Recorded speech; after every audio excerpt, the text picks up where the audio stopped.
bags where horror lies. Hey guys, Rob from Georgia here with you, aka VHS82 apostrophe. I'm your regular Wednesday evening host here at Body Bags. It is the opening of a new month. Can it be February? Is it February already? We're already rolling along. Before you know it's going to be March, and then just right on. Week 537. Random. Was supposed to do cut and run, but I'll be honest, I cut and ran. I put it in the other night. I don't have it, but I had it on. It's on Freebie, part of Amazon Prime there, whatever. And I'll be honest, the first ad popped up and I was done. I have a really hard time with ads. I don't know why. Commercials were different, and they could be aggravating by their own, but ads, I don't know, are a whole new level of aggravation with me. And so I just done. And so I just started, thinking, what am I going to do? And I've had Starship Troopers on my mind for some reason. I can't remember what it was exactly. And so I did a quick look, and it's never been done on Body Bags. That was quite a revelation for me. And so I thought, well, there you go. And so I have it, which I have to give a shout out to Glenn, aka BDG Reviews, our Monday reviewer. He had sent this to me some time ago, picked this up for me, all three films. And it was the first time that I actually got these movies, or the first one. I think I have the first one on VHS, maybe. But so no one's ever done it. Let's do some Starship Troopers. Now, my history with this movie. It starts with a book. It's got my ratty copy. I've had this probably since, I'm going to just guess, somewhere around 92, maybe. I was right in the middle of my time in the United States Infantry. I was a grunt. And every good grunt has this in their back pocket. And it's just an absolutely amazing book by Robert A. Heinlein. A guy that unfortunately was too young to fight in World War I and too old to fight in World War II, but badly wanted to comment not just on these things, but a lot of things. But since he wasn't there on the ground, he, I guess, uses science, just the idea of science fiction to sort of drive and allow him the opportunity to comment on a lot of socio-political, military, just a lot of things. And I'm telling you, man, you read this book and I'm just like, I didn't realize that some had a perception, the type of perception that he had of the 1950s. The 50s just always get said to be this wonderful decade of just, leave it to Beaver, everything's perfect. And I know that's not the case. But to the level, and some of his criticism is interesting. And I think they really do foreshadow where we are today. And you just wonder if this doesn't offer and I'm not saying it's a wanted one, but a type of solution ultimately in the end in terms of society and how you get some real order back into it. It's some interesting thoughts. If you've seen the movie but you've never read the book, you really do need to read the book. And if you need something to help you out, I'm dropping a link down there below. Death by Adaptation. It's a podcast that specializes in book to film commentary, I guess, or just discussion, book to film. And I thought and I had never heard of the guys before, but their episode on Starship Troopers I thought was really, really great. Really good. And so that's down there for you if you want it. The book is freaking fantastic. And, when I was revisiting the film, another part of the story with that is I had a buddy who was in the 82nd Airborne, and we both got out of the military about the same time. We both lived in the same town back home in Western New York, and we went to college together. And the movie came out. I had to drag him he did not want to see it. I think he knew better. He just was not a big fan of film adaptations of books. And this one, with many of us, this book was, well, definitely closer to his heart than mine, because he did not want to see the movie. But he went with me to humor me. And he was not a happy camper, I'll say that. I was less bothered by it. I generally have a love for cinema anyways, so it's hard for me to just throw up my arms and start screaming to the high heavens. But he was. I didn't even mess with him for a few days after, because it was going to take time for the dust to settle. It's, in a way, it's really weird. It's like Suspire. When I just reviewed Suspire from, was that 2018, for my Italy's Holocaust series. In the sense, the book to film of Starship Troopers is sort of in the same idea here. Suspire, it's, with Argento's film, you're escaping Germany in terms of a fantasy, to escape everything that is there in the moment. But with the 18 film, you go back to Germany to deal with just the state of things. And it is a bleak film. It is the literally the opposite side of the same coin, and you rarely see that. But in this case, on the one side of the coin you have the book, and on the other side of the coin you have the film. And unfortunately, Verhoeven, who directed RoboCop and Total Recall, I don't know if he was, on the one side, I don't think he was the right guy for this job. On the other side, I think he was. I think what you really have here is not a faithful adaptation to Heinlein's vision or just the heart of what he was putting forth. But what you have here is in a satire way, I guess, it is an anti-war film. I said, and maybe it was on that podcast, I think it was they that said it's, people refer to this movie as All Quiet on the Western Front, but in space. And so there is a very, very anti-war thing going on here, and very, very satiric in a way, where it's almost sort of a, here's why we don't want to be in this universe sort of messaging, but totally misses what Heinlein was both suggesting and what he believed. The book does not represent a sort of a fascist state. It is maybe militaristic, but in the sense of it is an opportunity for Heinlein to showcase his love of military from a very, very traditional point of view.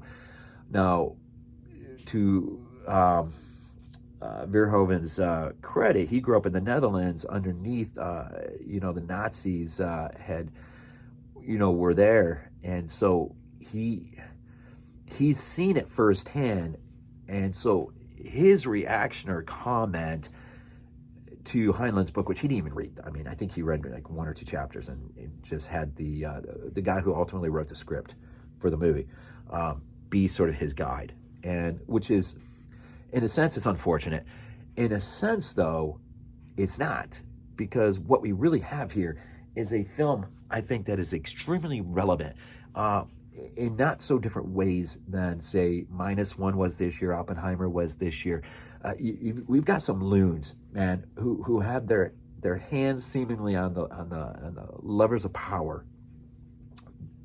Who I can't remember in my lifetime when in the span of 3 years, 2-3 years, I have heard the terms World War III or of late Civil War, World War III, as much as I've ever heard in my entire life in a span of just a few years. It's almost like there are those out there who desperately want to see this happen without any regard for the ultimate impact on civilization that this really could end up being.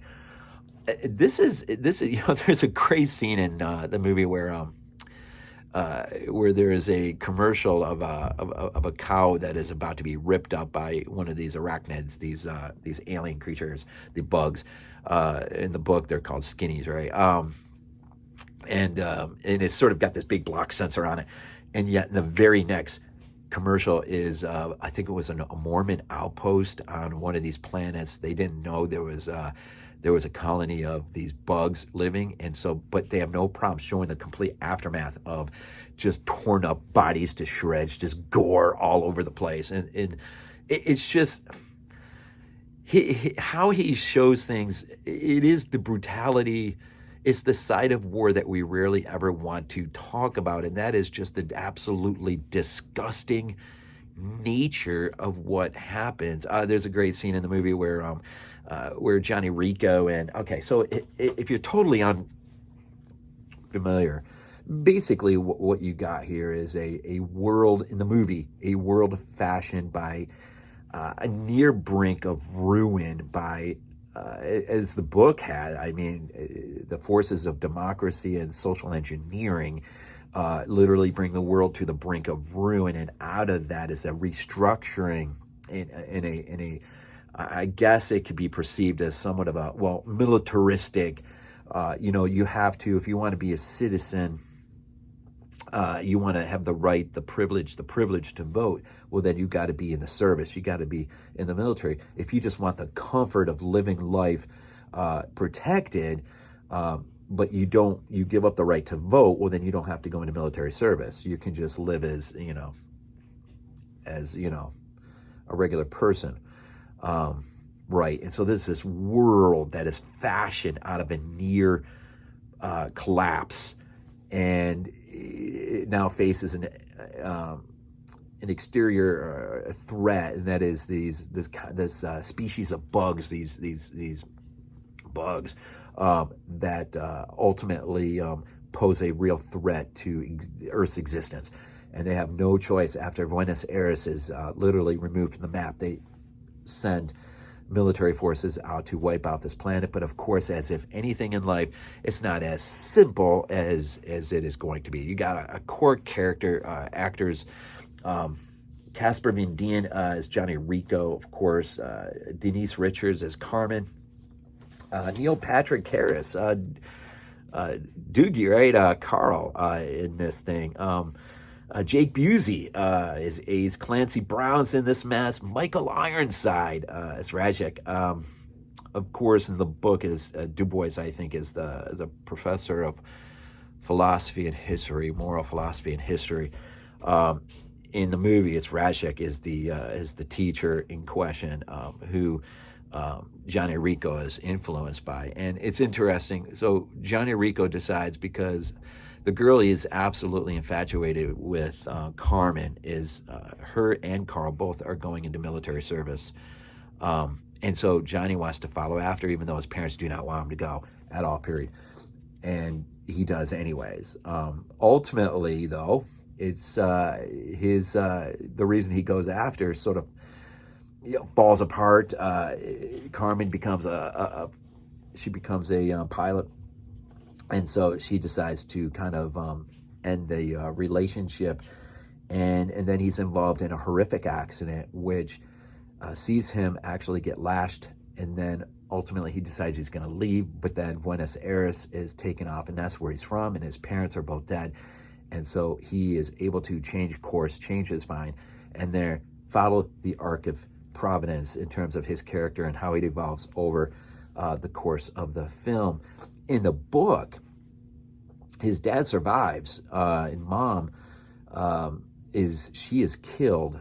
And later on, he runs into his dad, who has since had an awakening and has changed his ways or mind on just his position on the military and whatnot. And he actually ends up being a platoon sergeant by the end. And so really it is an action-packed, blood-soaked, there were 555 people assigned to the visual effects. The use of CGI in this movie at such an early date, 97, and the few animatronic creatures that were created The makeup, I think he had Kevin Yeager's production company in charge of the makeup. He had the cinematographer from Das Boot, I consider one of the greatest war movies ever. The composer who did Hunt for Red October does this thing. Of course, I think I said Meyer, the writer, absolutely loved this book as a kid. Unfortunately, the director, Paul Verhoeven, just thought it was a fascist piece of crap. I don't think he got it, but then again, I don't know. Maybe it was a good thing he did it, because what he ultimately makes is a movie, I think, that is maybe more relevant to the moment than it ever has been, considering, again, just considering where we're at in the world and the amount of chaos. I see just the other night, our military-industrial complex decided to open up their chest of fireworks and started shooting things off, and of course as a reaction, and you just wonder how often this stuff's going to happen before it's a chain of reaction and before another country decides to get involved, and there's an exchange, and next thing you know, we're exactly right where these films like -1, Oppenheimer, Starship Troopers, and anyone and everyone else tries to say, don't do this, just don't do this, and yet here we are. It just blows my mind to pieces, and you just wonder if there is, what is the agenda? What is the main motivational factor? Is it to tear the entire construct down so we can somehow build this world back in a perfect utopia? This ain't a movie. You're not gonna do. It's not gonna happen like that. I don't know what, but world orders are created out of chaos and war. I mean, the world that existed before World War I is not the world that exists after World War I. It's two really different things. This country is not the same country after the Civil War as it is before the Civil War.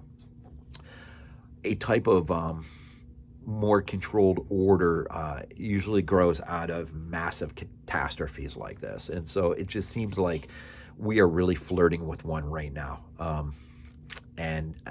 mean, it's scary. I mean, it's scary. But what can you do? What can you do? So what's his name from The Thing? What can you do? What can we do? I don't know. Except try to be a voice of reason no matter where we are, where we're at, what we're doing, the people we talk to. I got 3 boys, and I just the absolute thought of any of them ever getting sucked into something down the road. Now, I volunteered. I was a grunt, man, for 4 years. It just felt like a different time back then. Of course, isn't that what everyone says, though? My grandfather told me all the time, life was just different back then. And at 53 years old, life was a lot different back when I was a punk 10th grader or whatever. Life was a lot different. It's not the same as today. But I guess just what happens. I don't know. But Starship Troopers, if you've never read the book, the podcast link is down there if you're into podcasting as much as I'm into podcasting. And the movie, and I mean, for what it is definitely an anti-war film with a lot of commentary and warnings and just about where things could go. And so it is a fun movie. It is a fun movie. You got to get it. You got to understand where this director's coming from. And it's definitely not the book, but I cannot suggest this book enough. An absolutely fantastic book. So Starship Troopers opens up the month for us, and we'll see from here on out. It ought to be a fun month, though. As always, we end these things out with Go Bills. This is not a dream. Not a dream. We might be useful to you.